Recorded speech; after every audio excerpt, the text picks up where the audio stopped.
CM ಬದಲಾವಣೆಯ ಚರ್ಚೆಯ ಬೆನ್ನಲ್ಲೇ ಹೊಸ ದಾಳ. ಸಿದ್ದರಾಮಯ್ಯ ಸಿಎಂ ಆಗಿ ಮುಂದುವರೆದ್ರೆ ಅಭ್ಯಂತರ ಇಲ್ಲ. ಬೆಳಗಾವಿಯಲ್ಲಿ ವಾಲ್ಮೀಕಿ ಪೀಠದ ಪ್ರಸನ್ನಾನಂದ ಸ್ವಾಮೀಜಿ ಸ್ಟೇಟ್ಮೆಂಟ್ ಕೊಟ್ಟಿರೋದು. ವಾಲ್ಮೀಕಿ ಸಮಾಜದ ಶಾಸಕರು ಸಿದ್ದರಾಮಯ್ಯ ಬೆನ್ನಿಗಿರಲಿದ್ದಾರೆ. ಒಂದು ವೇಳೆ ಸಿದ್ದರಾಮಯ್ಯ ಇಳಿದ್ರೆ ದಲಿತರು ಸಿಎಂ ಆಗಬೇಕು.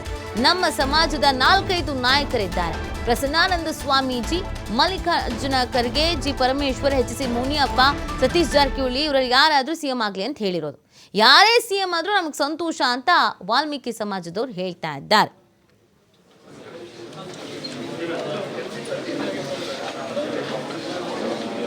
ಸಿದ್ದರಾಮಯ್ಯ ಸಾಹೇಬರು ಅವರು ಮುಂದುವರೆದ್ರೆ ನಮ್ಮದೇನೂ ಅಭ್ಯಂತರ ಇಲ್ಲ. ಅಕಸ್ಮಾತ್ ಬದಲಾವಣೆ ಮಾಡುವಂಥ ಸಂದರ್ಭ ಬಂದರೆ ನಮ್ಮ ದಲಿತರನ್ನ ಯಾರಾದರೂ ಒಬ್ಬರು ಸಿ ಎಂ ಮಾಡಬೇಕು ಅನ್ನುವಂಥದ್ದು ನಾವು ಅನೇಕ ಬಾರಿ ಹೈಕಮಾಂಡ್ಗೆ ಯಾರ್ಯಾರು ಮಾಡಬೇಕು ಅಂತ ಭಾಳ ಜನ ಇದ್ದಾರೆ. ನಮ್ಮ ಅದು ಹೇಳಿ ಸರ್, ಕಂಟಿನ್ಯೂ ಹೇಳಿ.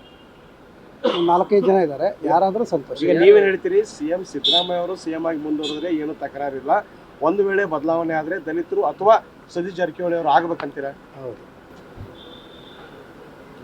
ದಲಿತ ಸಿಎಂ ವಿಚಾರವಾಗಿ ಹಲವಾರು ಹೆಸರು ಕೇಳಿ ಬರ್ತಾ ಇದೆ. ಪರಮೇಶ್ವರ್ ಅವರು ಇದ್ದಾರೆ, ಜೊತೆಗೆ ಯಾರು ಬೇಡ, ಮಲ್ಲಿಕಾರ್ಜುನ್ ಖರ್ಗೆ ಅವರು ಮಾಡಿದ್ರು ಏನು ಅಚ್ಚರಿ ಕೊಡಬೇಕಾಗಿಲ್ಲ. ಅವ್ರು ಯಾರಾದರೂ ಆದರೆ ನಿಮ್ಮ ವಿರೋಧ ಆಗುತ್ತಾ? ಖರ್ಗೆ ಸಾಹೇಬರಾದರೂ ಸಂತೋಷ, ಡಾಕ್ಟರ್ ಜಿ ಪರಮೇಶ್ವರ ಸಾಹೇಬರಾದರೂ ಸಂತೋಷ, ಮುನಿಯಪ್ಪ ಸಾಹೇಬರಾದರೂ ಸಂತೋಷ, ಮಾದೇವಪ್ಪರಾದರೂ ಸಂತೋಷ, ಜಾರಕಿಹೊಳಿ ಅವರು ಸಂತೋಷ, ನಮ್ಮ ಸತೀಶ್ ಜಾರಕಿಹೊಳಿ ಅವರಾದರೂ ಸಂತೋಷ. ಬಹುತೇಕ ಸಿದ್ದರಾಮಯ್ಯ ಸಾಹೇಬ್